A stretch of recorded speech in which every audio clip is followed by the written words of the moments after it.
Hello friends, welcome to free tutorial academy.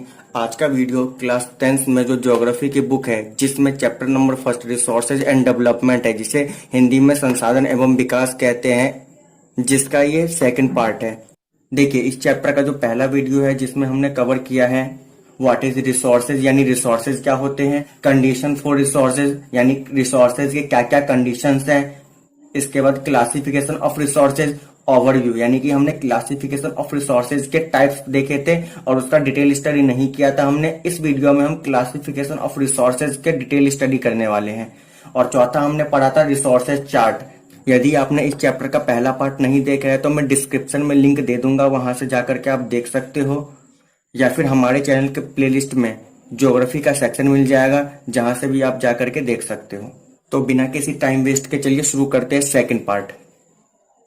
देखिए, हमने पिछले वीडियो में क्लासिफिकेशन ऑफ रिसोर्सेज पढ़ा था, जिसको 4 भागों में बांटा गया था। पहला था आपका on the basis of origin यानी उत्पत्ति के आधार पर, दूसरा था on the basis of exhaustibility यानी कि समाप्यता के आधार पर, तीसरा है आपका on the basis of ownership यानी कि स्वामित्व के आधार पर, और चौथा है आपका on the basis of status of development यानी विकास के स्तर के आधार पर। तो चलिए एक एक करके जानते हैं कि ये सब होता है। देखिए, उत्पत्ति के आधार पर संसाधनों को 2 भागों में बांटा गया है। पहला है आपका जैव संसाधन, दूसरा है आपका अजैव संसाधन। इंग्लिश में क्या लिखा है कि इंग्लिश में लिखा है कि resources are classified on the basis of origin. First है आपका बायोटिक रिसोर्सेज और दूसरा है आपका अबायोटिक रिसोर्सेज या फिर एबायोटिक रिसोर्सेज। देखिए, जैव संसाधन या बायोटिक रिसोर्सेज ऐसे रिसोर्सेज होते हैं जो हमारे अर्थ पे पाया जाता है और जिसमें लाइफ होता है।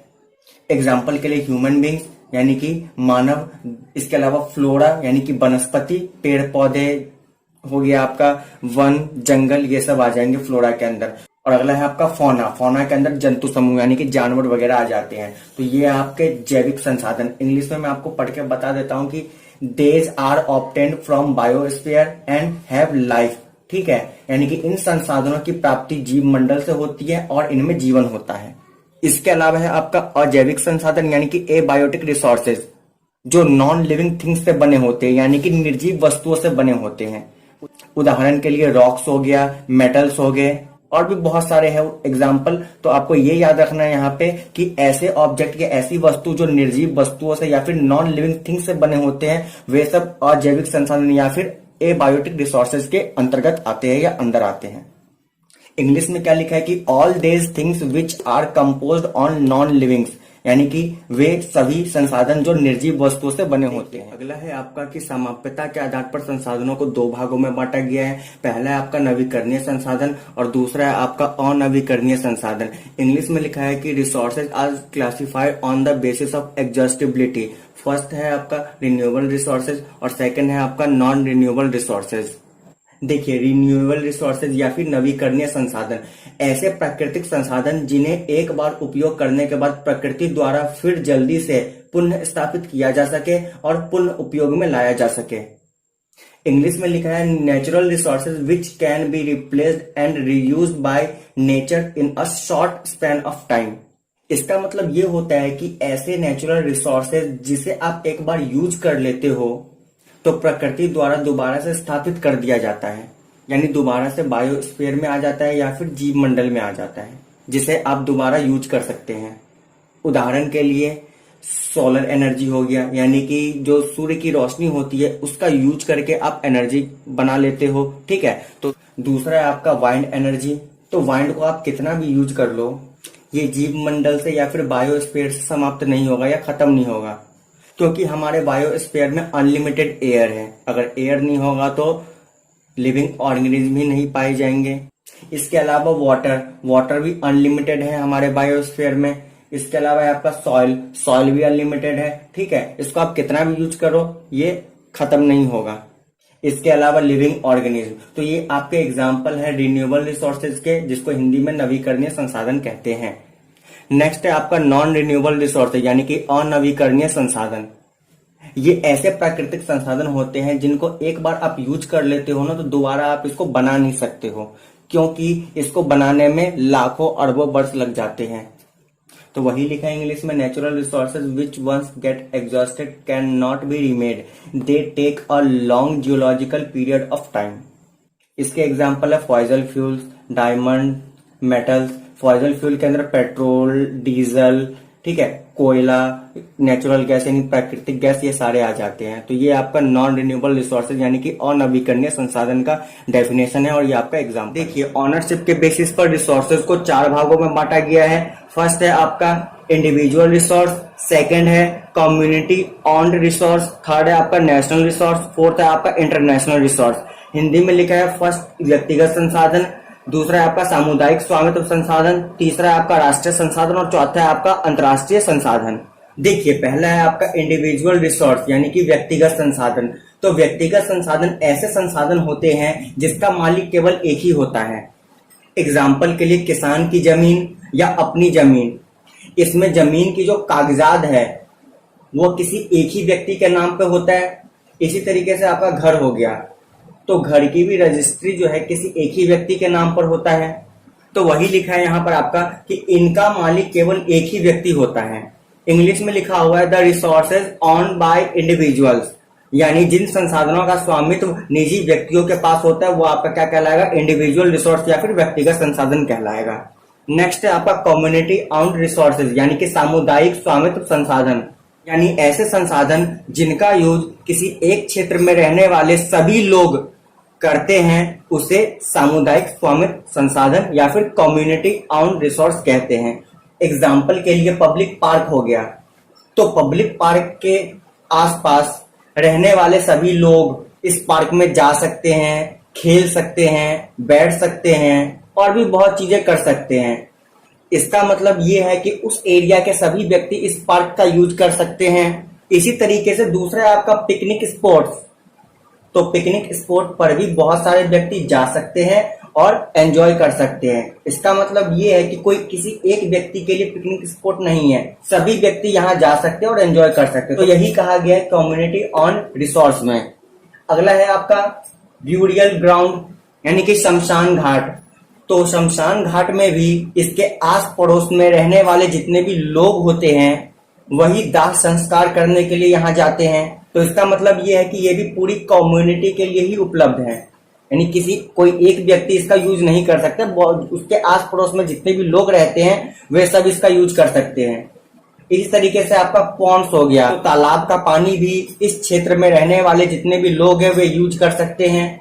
इसी तरीके से प्लेग्राउंड हो गया यानी कि खेल का मैदान हो गया। तो ये हो गया आपके कम्युनिटी ऑन रिसोर्सेज यानी कि सामुदायिक स्वामित्व संसाधन। इंग्लिश में लिखा है the resources which are accessible to all the members of the community. तो ये है आपका कम्युनिटी ऑन रिसोर्सेज यानी कि सामुदायिक स्वामित्व संसाधन। अगला है आपका नेशनल रिसोर्स यानी कि राष्ट्रीय संसाधन। तो ऐसे संसाधन जो राष्ट्र के अंदर आते हैं उसे ही हम क्या कहते हैं, नेशनल रिसोर्स कहते हैं यानी कि राष्ट्रीय संसाधन कहते हैं। देखिए, जैसे कि हम भारत में रहते हैं तो भारत में पाए जाने वाले जितने भी संसाधन हैं जिसका हम लोग यूज करते हैं वे सब क्या कहलाएंगे, नेशनल रिसोर्स कहलाएंगे। इंग्लिश में भी वही लिखा है कि the resources which come under nation.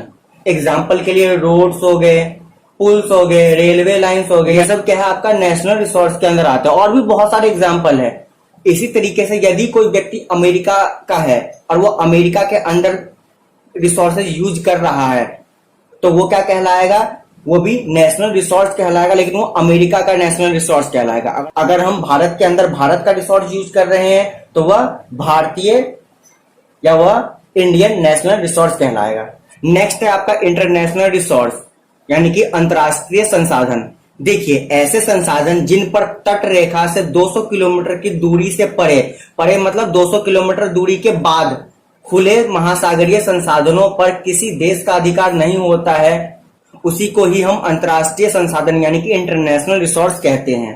International resources को अंतर्राष्ट्रीय संस्थाओं की सहमति के बिना हम यूज नहीं कर सकते। देखिए, इंग्लिश में भी वही लिखा है कि resources which no individual country can utilise. और नेक्स्ट पॉइंट ये है कि no one can use these resources without the permission of international institutions. देखिए, ये इंडिया का दक्षिण भाग हो गया यानी कि साउथर्न एरिया हो गया, और दक्षिणतम भाग के सीधा नीचे जो है वो हिंद महासागर आता है जिस पर पूरी तरीके से इंडिया का कब्जा है। इंडिया 200 किलोमीटर के अंदर हिंद महासागर में कुछ भी कर सकता है, कोई भी देश इस पर आपत्ति नहीं उठाएगा। लेकिन यदि अगर 200 किलोमीटर के बाद हिंद महासागर में कोई नया रिसोर्स मिल जाता है, देखिए मान लीजिए कि हिंद महासागर में 200 किलोमीटर के बाद इंडिया को किसी कीमती रिसोर्स के बारे में पता चल गया, तो वह इंटरनेशनल इंस्टीट्यूशंस के परमिशन के बिना यहाँ पर काम नहीं कर सकता है। उम्मीद करता हूँ कि आपको ये चारों रिसोर्सेज समझ में आ गया होगा, individual resource, community on resource, national resource और इंटरनेशनल। अगला है आपका डेवलपमेंट के बेसिस पर रिसोर्सेज का क्लासिफिकेशन, यानी विकास के आधार पर संसाधनों का वर्गीकरण। तो विकास के आधार पर संसाधनों को 4 भागों में बांटा गया है। पहला है आपका पोटेंशियल रिसोर्सेज यानी कि संभावी संसाधन, दूसरा है आपका डेवलप्ड रिसोर्सेज यानी कि विकसित संसाधन, तीसरा है आपका स्टॉक यानी कि भंडार, और चौथा है आपका रिजर्व यानी कि संचित कोष। तो चलिए एक एक करके जानते हैं सभी के बारे में। तो सबसे पहले है आपका पोटेंशियल रिसोर्सेज यानी कि संभावी संसाधन। ऐसे संसाधन जो किसी प्रदेश या किसी क्षेत्र में मौजूद तो है परंतु इनका उपयोग सही ढंग से हो नहीं रहा है। इंग्लिश में भी वही लिखा है कि resources found in a region but have not been utilised. Example के लिए आपको पता ही होगा कि राजस्थान में दिन में गर्मी के समय सबसे ज्यादा गर्मी पड़ती है और गर्मी जो है वो सूर्य की रोशनी के कारण होता है। तो क्यों ना पूरे राजस्थान में हम सोलर एनर्जी का यूज करें, क्योंकि सोलर एनर्जी को भविष्य का एनर्जी भी कहा जाता है, लेकिन ऐसा कर नहीं पा रही है सरकार। हालांकि अब सभी राज्य धीरे धीरे सोलर एनर्जी का ही उपयोग करने की कोशिश कर रहे हैं। तो उम्मीद करता हूं कि ये डेफिनेशन आपको समझ में आ गया होगा, यानी कि सोलर एनर्जी तो बहुत है लेकिन हम इसका उपयोग सही ढंग से कर नहीं पा रहे हैं। और आपको पता होना चाहिए कि सोलर एनर्जी जो होता है वो एक तरीके का रिसोर्स ही होता है। ये मैंने आपको रिसोर्स चार्ट में बता दिया था। अगला एग्जांपल है वाइंड एनर्जी इन गुजरात।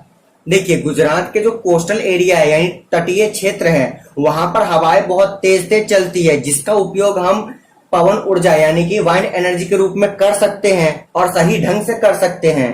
लेकिन अभी के समय में वाइंड एनर्जी का उपयोग बहुत धीमी गति से हो रहा है।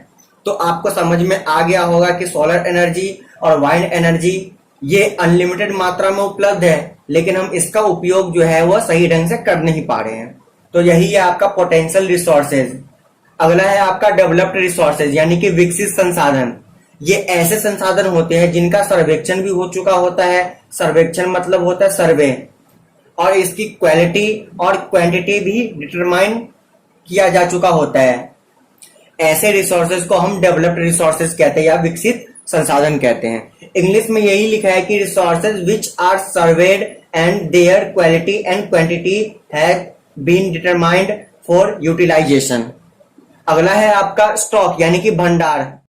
ऐसे संसाधन जो मानव की आवश्यकताओं की पूर्ति तो कर सकते हैं लेकिन टेक्नोलॉजी के अभाव के कारण जो है वो मानव के पहुंच से बहुत दूर है। इंग्लिश में लिखा है the resources that have been surveyed but can not be used due to a lack of technology.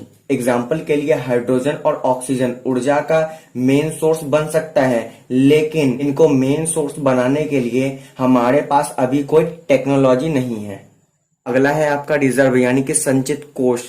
ये ऐसे संसाधन होते हैं जिनका सर्वेक्षण यानी कि सर्वे हो चुका होता है और प्रयोग में भी लाया जा चुका होता है परंतु इनका उपयोग अभी आरंभ नहीं हुआ है, क्योंकि इनका उपयोग भविष्य में आवश्यकताओं की पूर्ति के लिए किया जा सकता है। एग्जाम्पल के लिए वाटर इन डैम्स यानी बांध के द्वारा पानी को रोकना। देखिए बांध द्वारा हम पानी को इसलिए रोकते हैं ताकि आने वाले समय में हम उस पानी का यूज सही तरीके से कर सकें। इसी तरीके से दूसरा एग्जाम्पल है फॉरेस्ट। चलिए इसका इंग्लिश डेफिनेशन भी पढ़ लेते हैं। The resources that have been surveyed and we can use them but their use has not been started, these can be used for meeting future requirements. ठीक है, तो इसी के साथ क्लासिफिकेशन ऑफ रिसोर्सेज के सभी 4 पार्ट हमने अच्छे से समझा, जाना कि उसके अंदर होता क्या क्या है, डेफिनेशन क्या होते हैं, एग्जाम्पल्स कैसे होते हैं। तो इस वीडियो में हम इतना ही रहने देते हैं। उम्मीद करता हूं आपको चीजें समझ में आई होंगी। अगर चीजें समझ में आई है तो आप अपने दोस्तों के साथ भी शेयर कीजिए ताकि इस लेक्चर का लाभ वो भी उठा सके। मिलते हैं नेक्स्ट वीडियो में, जब तक के लिए जय हिंद।